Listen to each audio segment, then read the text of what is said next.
Yes sir. ఇంతకుముందు ఇలానే మనం డిస్కస్ చేసేటప్పుడు ఇదే ప్రోగ్రాంలో మీరు ఒక మాట మాట్లాడారు. జగన్మోహన్ రెడ్డి గారు ఇంతకుముందు ఏదైతే ఆయన చేశారో అవి ఆయనకి చెప్పడం చేత కాలేదు అని.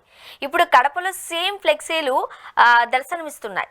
రైట్, నిన్న రాజ్యసభలో వైవి సుబ్బారెడ్డి గారు జీడిపి రేటుకి సంబంధించి మాట్లాడుతున్నప్పుడు జగన్మోహన్ రెడ్డి గారికి అంటే కేంద్రం ఇచ్చిన వివరాల ప్రకారంగా మాట్లాడినప్పుడు జగన్మోహన్ రెడ్డి గారు అధికారంలో ఉన్నప్పుడు జీడిపి రేటు విపరీతంగా పెరిగింది.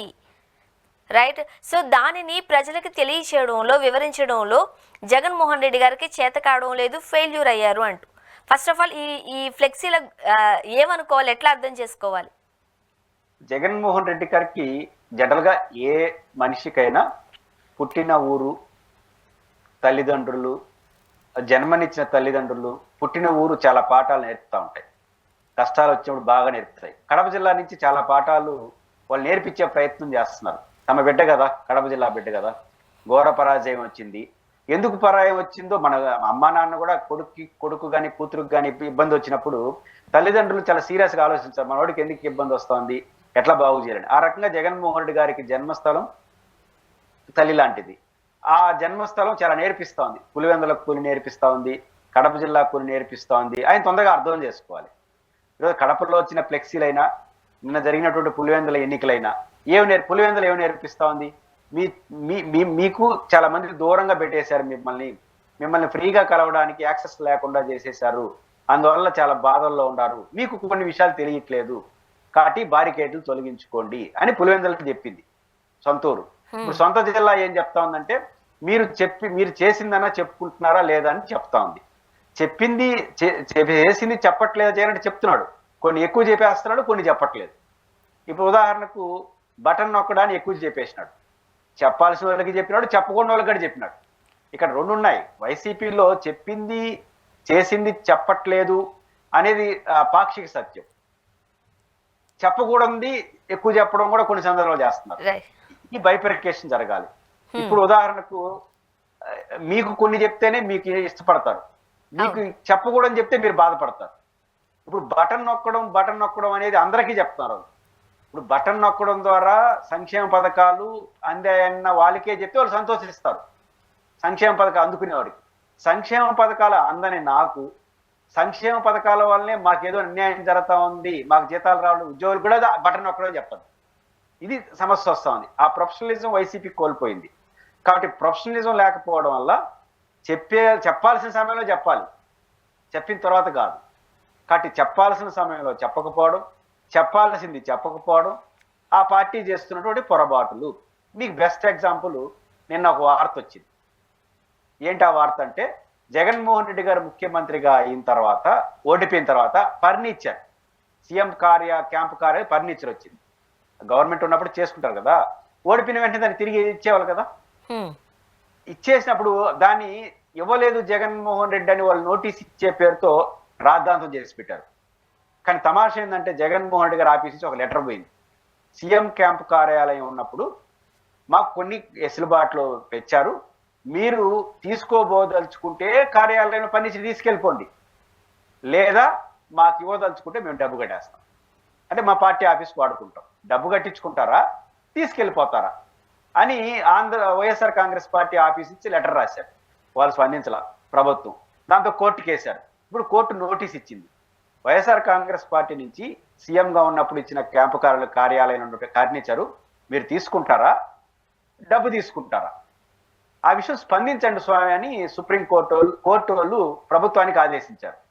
ఈ ఆదేశం వచ్చిన తర్వాత ప్రభుత్వం అంటే పార్టీయే కదా, వైసీపీ కదా, వైసీపీలో సాక్షిలో ఏ పేజీలో రావాలి వార్త, హెడ్లైన్ లో రావాలి, అంటే వైసీపీ అసలు వాళ్ళు వార్త యాడ్ వచ్చిందంటే ఆ మూల వచ్చింది. కానీ ఆంధ్రజ్యోతి ఈనాడు వాళ్ళు బాగా రాసినారు.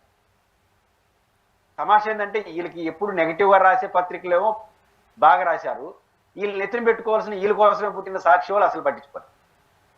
అంటే ఇది అంటాను ప్రొఫెషనలిజం లేకపోవడం. తాటికాయ అంత అక్షరాలు రాసి చూడు వైసీపీ పార్టీ ఫర్నిచరు ఇచ్చేస్తాం లేదా కొనుక్కుంటాం అని చెప్పినా కూడా ప్రభుత్వం స్పందించలేదు. కానీ డే 1 రోజు ఫర్నిచర్ అన్యాయంగా తీసుకునేనాడు, ఇవ్వలేదు అని రాసిన వార్తకు మాత్రం ఆ రోజు బంబాటు చేసినారు కదా. ఈరోజు మీరు బంబాటు చేసుకోవాలి కదా. అంటే ప్రొఫెషనలిజం ఎంత కోల్పోయింది వైసీపీ కోల్పోయిన తర్వాత వైసీపీ మీడియా కూడా కోల్పోకుండా ఏమవుతుంది? కాబట్టి ఇది క్లియర్గా ఉంది, అది కాడపోవాలని చెప్తున్నారు. నేర్చుకుంటే మంచిది. ఓకే. అంటే ఖచ్చితంగా ప్రజల వద్దకు వెళ్ళడానికి మనం ఏదైతే పనులు చేశామో లేనివి కూడా ఎక్కువగా చెప్పుకునే సందర్భాలు మనం చూస్తూనే ఉంటాం. రాజకీయ నాయకులు అది వీళ్ళు అనేది కూడా కాదు, అందరూ అదే చేస్తారు. బట్ చేసిన పనిని కూడా కేంద్రంకి సంబంధించిన సంస్థలు చెబుతూ ఉన్నాయి, లేకపోతే నేషనల్ వైడ్లో దానికి సంబంధించి వార్తలు వస్తూ ఉన్నాయి. కానీ జగన్మోహన్ రెడ్డి గారు ఎందుకు ఫెయిల్ అవుతున్నారు అంటే ఓవర్ కాన్ఫిడెన్స్. నా ఫేస్ కనిపిస్తే చాలు, నేను చెప్పే ఆ 2 మాటలు ప్రజలు నమ్మేస్తారు అనుకుంటున్నారా? ఓవర్ కాన్ఫిడెన్సే ఈ రోజు ఈ పరిస్థితికి అంటే 11 స్థానాలకే పరిమితం అయ్యే పరిస్థితి తెచ్చిందా? ఏమనిపిస్తుంది మీకు? ఇక్కడ స్వర్ణ గారి పాయింట్ ఏంటంటే, సక్సెస్ఫుల్ ఆపరేషన్లు ఎప్పుడు కూడా మన పరీక్షలు బాగా జరిగిన చోట జరుగుతాయి. పరీక్షలు మీన్స్ టెస్టులు జరుగుతాయి. హాస్పిటల్ పోయినప్పుడు పర్ఫెక్ట్ అనాలిసిస్ రోగం పైన జరిగితే ట్రీట్మెంట్ చాలా ఈజీగా ఇవ్వచ్చు. ఇప్పుడు టెస్టులు సరిగ్గా జరగకపోతే ఎంత మంచి డాక్టర్ అయినా కూడా ట్రీట్మెంట్ ఇవ్వలేడు, నా రోగం ఏంటో తెలియదు. కాబట్టి ల్యాబ్లు టెస్టులు హై లెవెల్ క్వాలిటీ ఉన్న చోట బ్రహ్మాండంగా జరుగుతుంది. నేను ఉదాహరణ చెప్పి ఇదే సమస్యకు వస్తాను. కడప నుంచి ఒక ఇబ్బంది కల పేషెంట్ వచ్చాడు. తిరుపతిలో టెస్టులు చేయించాడు, ఆ వైద్యం చేశాడు. ఇంకా అయిపోయింది, ఇంక తీసుకెళ్ళిపోండి అన్నారు. అంబులెన్స్ కూడా మాట్లాడమన్నారు. సార్ కొంత తక్కువ రేటు చూపించమని. నాకే సార్ ఎందుకన్నా మంచిదని ప్రాణం కదా. కడపకి చెన్నైకి తీసుకెళ్ళారు. చెన్నైలో వారం తర్వాత ఆమె గంతులు వేసుకుంటా వచ్చింది ఆ పేషెంట్. కారణం ఏంటంటే వాళ్ళు టెస్టులు బాగా చేసి రోగం కరెక్ట్ ట్రీట్మెంట్ ఇచ్చారు, లేసి కూర్చునింది. చనిపోతా ఉన్నాము, బతికింది. అంటే పాయింట్ ఏంటంటే టెస్టులు సరిగ్గా జరిగితే హై లెవెల్ క్వాలిఫైడ్ టెస్టులు ఉంటే బాగా జరుగుతుంది ట్రీట్మెంట్. ఇక్కడ కూడా వైఎస్ఆర్ కాంగ్రెస్ పార్టీ ఫస్ట్ చేయాల్సింది పరీక్ష. ఆ పరీక్ష ఏంటంటే మనం ఎందుకు ఓడిపినాము, వాళ్ళు ఎందుకు ఓడిపినారు అనుకుంటారంటే వాళ్ళు దుష్ప్రచారం చేశారు, వాళ్ళు ఈవీఎంలు వాడుకున్నారు, అబద్ధపు ప్రచారాలు చేసినారు, ఎక్కువ హామీలు ఇచ్చేసినారు. ఇవన్నీ నిజమే కావచ్చు, రేపు కూడా చేస్తారుగా. 29 ఎన్నికలు చేయరా, దుష్ప్రచారం చేయరా, ఎక్కువ హామీలు ఇరా, తప్పుడు ప్రచారం చేయరా. ఇంకా వాళ్ళ దయ మీ ప్రాప్తమా? మీరు చేయాల్సిన పని చేశారా లేదా, మీరు కరెక్ట్గా ప్రచారం చేసుకున్నారా లేదా, మీరు చెప్పదలుచుకున్న విషయం కరెక్ట్గా చెప్పారా లేదా. ఇప్పుడు శత్రువు ఏం చేస్తాడో నువ్వు చేయలేవు, నువ్వేం చేస్తారో చేసుకోవాలి. కానీ నీ ఓపాల్సింది. కాబట్టి వైఎస్ఆర్ కాంగ్రెస్ పార్టీ నీ ఓటమికి కరెక్ట్ అంచనా వేసుకోవాలి, నీ ఓటమిని దిద్దుకోవాలి. అప్పుడే మనం పరీక్ష బాగా చేసుకుంటాం, ట్రీట్మెంట్ బాగా తీసుకుంటాం. కాబట్టి వైఎస్ఆర్ కాంగ్రెస్ పార్టీ ప్రత్యర్థి ఏం చేసాడో బాగా చెప్తా ఉంది. నన్ను ప్రత్యర్థి ఎంత ఇబ్బంది పెట్టాడో చెప్తా ఉంది. అది నీ చేతిలో లేదు, రేపు కూడా పెడతారు. నీ చేతిలో ఉండేది నువ్వు బాగా పనిచేసినవా లేదా. కాబట్టి నీ బాగు కరెక్ట్గా కొనుక్కుంటే వాళ్ళు బాగా ఎదుర్కొంటారు. కాబట్టి అది అనాలిసిస్, రోగం యొక్క అనాలిసిస్ వైసీపీ బాగా చేసుకుంటే ఇవన్నీ బయటపడతాయి. ఆయన ఇప్పుడు కూడా అనాలిసిస్ చేసుకోవట్లేదు. అనాలిసిస్ ఆయన చేసుకుంటాడు, ఆయన చుట్టూ వాళ్ళతో చేసుకున్నాడు. కిందకు వచ్చి కానీ అనాలిసిస్ చేసుకుంటే జగన్మోహన్ రెడ్డి గారు ఏమడగాలి, రేపు కేడర్తో కూర్చొని ఎందుకు ఓడించారో చెప్పు నాయన అడగాలి, ఎందుకు మీరు దూరం అయ్యారో చెప్పు అని అడగాలి. అప్పుడు వాళ్ళు చెప్తారు కరెక్ట్గా. అది అడగట్లేదు. అది అడిగితే అన్ని సమస్య పరిష్కారం వస్తుంది.